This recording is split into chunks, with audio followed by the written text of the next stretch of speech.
lain jadi tali barut lain yang dicaci.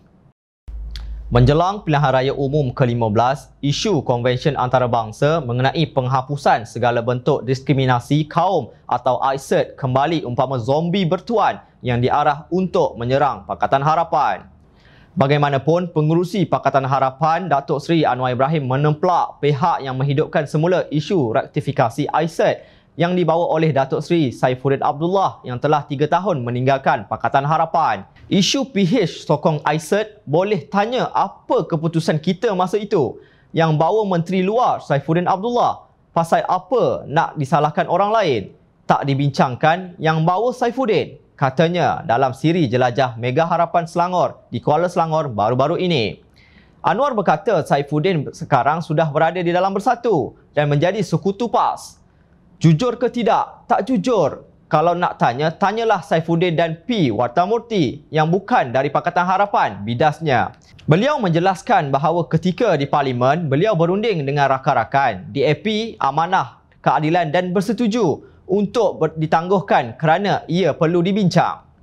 Orang kena faham, orang tak tahu. Yang orang tahu, ICED ini agenda antarabangsa tolak Melayu, tolak Islam, liberal LGBT. Itu sahaja dia faham.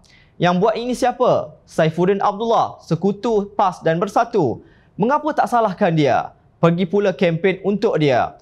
Tak bohong ke macam ini? Memperbodohkan rakyat, tegas Anwar. Beliau dipercayai merujuk kepada kenyataan Presiden PAS Tan Sri Abdul Hadi Awang yang mengatakan kerajaan Pakatan Harapan hendak merektifikasikan ICED. Abdul Hadi pada 22 Oktober lalu mengaku beliau merupakan individu yang memulakan langkah untuk menjatuhkan kerajaan Pakatan Harapan, antaranya kerana isu ICED. Sementara itu, Saifuddin berkata Wartamurti ialah Menteri Kabinet yang mengendalikan cubaan Malaysia untuk merektifikasikan ICED. Seingat saya, tidak ada kertas Kabinet dibentangkan untuk rektifikasi ICED. Saya ada buat kenyataan ICED, bukan keutamaan. Saya tidak faham kenapa saya diserang tentang ICED, katanya seperti dipetik Malaysia Kini. PAS dan UMNO telah mengadakan demonstrasi besar-besaran menentang ICED yang kata Saifuddin tidak ada kertas Kabinet pun pada 8 Disember 2018. Kemarin, bekas Menteri Perbuanan Negara itu mengumumkan sokongannya kepada Barisan Nasional menjelang pilihan raya umum ke-15. Presiden Parti Kemajuan Malaysia MAP itu dilaporkan berkata Anwar tidak mahu menjalin kerjasama dengannya. Kononnya beliau berbuat demikian kerana mahu menangani kemiskinan tegar yang menjejaskan sebahagian besar masyarakat India. Bagi pengurusi Biro Pekerja Ladang Keadilan, Dr. Gunaras Josh, sokongan Warta terhadap Datuk Seri Ahmad Zahid Hamidi kononnya kerana ditolak Anwar sebagai satu sandiwara bagi mensucikan tindakan beliau untuk bersama Barisan Nasional. Sebaliknya, Dr. Gunaras berpendapat pemimpin Hindraf itu tidak diperlukan dalam PH kerana sepanjang 22 bulan di bawah pentadbiran Tun Dr. Mahathir Mohamad, beliau yang diberi tanggungjawab sebagai Menteri Perpaduan gagal menjalankan tanggungjawabnya.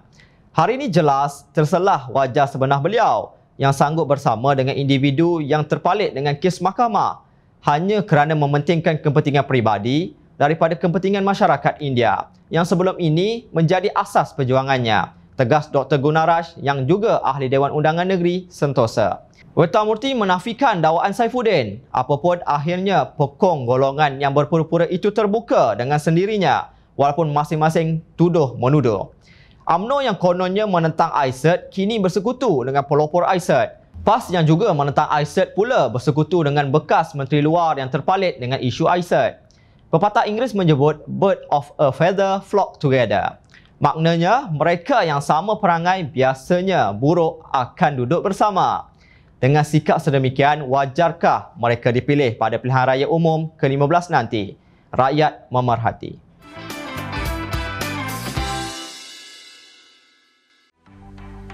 Mencari maklumat dan berita politik yang bebas, kupasan yang tepat, panas.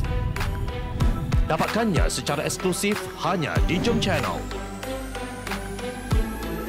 Komitmen kami, pentasan berita Isnin hingga Jumaat. Melalui cara dan isu semasa, kami garapkan secara langsung. Panel-panel berkaliber dan profesional.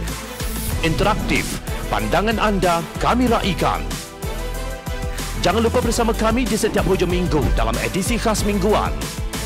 Jom Channel, moving forward, sharing a new experience.